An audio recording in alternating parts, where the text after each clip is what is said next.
প্রিয় বন্ধুরা, আজকে আলোচনা করব গীবত নিয়ে। গীবত করলে কত বড় গুনাহ, আর গীবত কাকে বলে, আর গীবত কি হিসাবে হয়। শরীয়তের ভাষায় গীবতকে ইশারা বা ইঙ্গিতে অন্য কোনোভাবে কারো অনুপস্থিতিতে, সে এখানে নেই, তার অনুপস্থিতিতে আর এমন কোনো দোষ নিয়ে আলোচনা করা যা শুনলে সে মনে আঘাত পাবে। উক্ত ব্যক্তি চাই মুসলমান হোক, চাই হিন্দু হোক। আর যদি এমন কোনো দোষের কথা আলোচনা করেন সে জীবনেও এই কাজ করে নাই, তাহলে সেটাকে তহমত এবং অপবাদ দেওয়া হবে। কেননা এখানে গীবতের সাথে মিথ্যা অভিযোগ দেওয়া হইতেছে। গীবত থেকেও মিথ্যা বলা মারাত্মক বেশি গুনাহ। আমাদের সমাজে গীবতটা একদম আম হয়ে গেছে গা, আর মিথ্যার তো কোনো সীমাই নাই। মিথ্যা কথা যদি মানুষে না বলে, মানুষে ভাবে কি আমার বিজনেস ব্যবসা আমি কোনোভাবেই লাভবান হইতে পারি না। কিন্তু ভাই, মিথ্যা বলা মানুষের অধঃপতন ডেকে আনে। সেটাই হয়েছে মেইন কথা। যে নাকি মিথ্যা বলে তার নসিবের মাঝে সবসময় অধঃপতন থাকবে।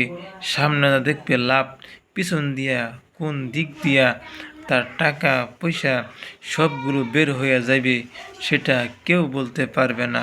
ভাই, সেটা হয়েছে আপনার মিথ্যা কথা থেকে আপনি বিরত থাকেন, গীবত থেকে আপনি বিরত থাকেন। গীবত সম্পর্কে কোরআন শরীফে বলা হইতেছে, তোমাদের মধ্যে পরস্পরের গীবতে লিপ্ত না হও। একজন তোমার বন্ধু আছে, আরেকজনের দোষ তুমি যাতে না ঘাও। তোমরা কেউ কি আপন মৃত ভাইয়ের গোশত খাওয়া পছন্দ করো?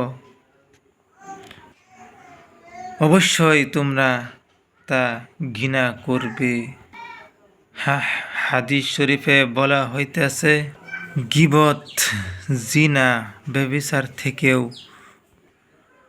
অবৈধ যৌনাচারের চেয়েও